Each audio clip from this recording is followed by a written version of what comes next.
திருச்சிற்றம்பலம். இப்போ நம்ம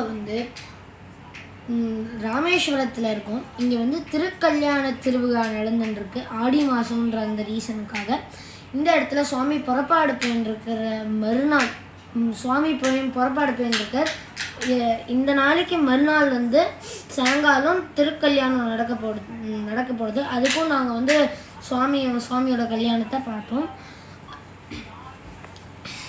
இங்கே ராமேஸ்வரத்தில் அக்னி தீர்த்தம் அப்புறமா அந்த 22 கிணறோட சிக்னிஃபிகன்ஸ் ரொம்ப அதிகமாகவே இருக்குது. இந்த அக்னி தீர்த்தத்தோட சிக்னிஃபிகன்ஸ் என்னதுன்னா, இந்த இடத்துல தான் அக்னி பகவான் சிவனை வேண்டிண்டு அவரோட சின்ஸ் எல்லாத்தையும் வாஷ் ஆஃப் பண்ணிட்டு போனார். இந்த 22 கிணறும் ராமர் ராவணனை கொன்னதால் வந்த பிரம்மஹத்தி தோஷம்.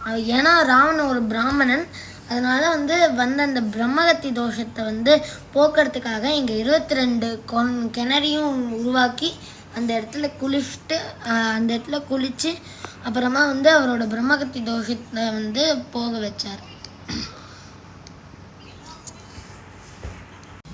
இங்கே வரவங்க எல்லாருமே இந்த ராமேஸ்வரத்தில் இந்த 22 கிணறுலையும் அக்னி தீர்த்தத்துலேயும் குளிச்சுட்டு தான் போவாங்க.